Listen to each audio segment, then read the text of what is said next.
जालन्यात काँग्रेसला मोठा धक्का. मोढा कॉलनी टीव्ही सेंटर भागातील असंख्य कार्यकर्त्यांचा शिवसेनेत प्रवेश. असंख्य कार्यकर्त्यांना कुठेही भविष्यात अंतर पडू देणार नाही. माजी मंत्री अर्जुनराव खोतकर यांची माहिती. जालन्यामध्ये काँग्रेसला मोठा धक्का बसलेला आहे. मुंडा कॉलनी टीव्ही सेंटर भागातील काँग्रेसचे कार्यकर्ते माजी राज्यमंत्री अर्जुनराव खोतकर यांच्या उपस्थितीत शिवसेनेत प्रवेश झालाय.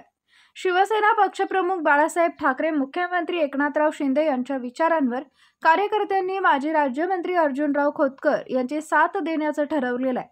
कार्यकर्त्यांना भविष्यामध्ये कुठे अंतर पडू देणार नाही. पाहिजे ती मदत निश्चितपणे त्यांना करण्यात येईल, अशी ग्वाही माजी राज्यमंत्री अर्जुनराव खोतकर यांनी दिली आहे.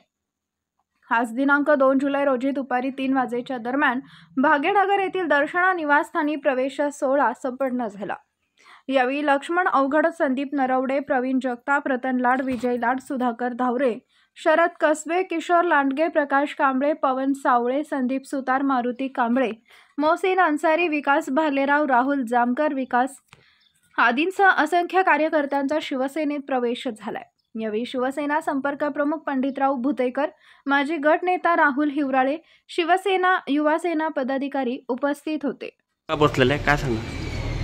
आज या ठिकाणी काही तरुण आज माननीय एकनाथ शिंदे साहेब, माननीय शिवसेना प्रमुख बाळासाहेब ठाकरे यांच्या विचारावर माझी साथ देण्याचं त्यांनी ठरवलं आहे. मी त्या सर्व युवकांचं, त्या सर्व तरुण मंडळीचं मनापासून या ठिकाणी आभार व्यक्त करतो. त्यांना खरं तर भविष्यामध्ये कुठेही अंतर पडून देणार नाही. पाहिजे ती मदत त्यांना निश्चितपणे या ठिकाणी केली जाईल, ही हमी मी त्यांना आजच्या या प्रसंगी देतो आणि त्यांचं शिवसेनेमध्ये मनापासून स्वागत करतो. ही सर्व तरुण मंडळी निश्चितपणे एक नवीन पिढी आज माझ्यासोबत जोडल्या जाते, याचा मला एक वेगळा आनंद निश्चितपणे या ठिकाणी आहे.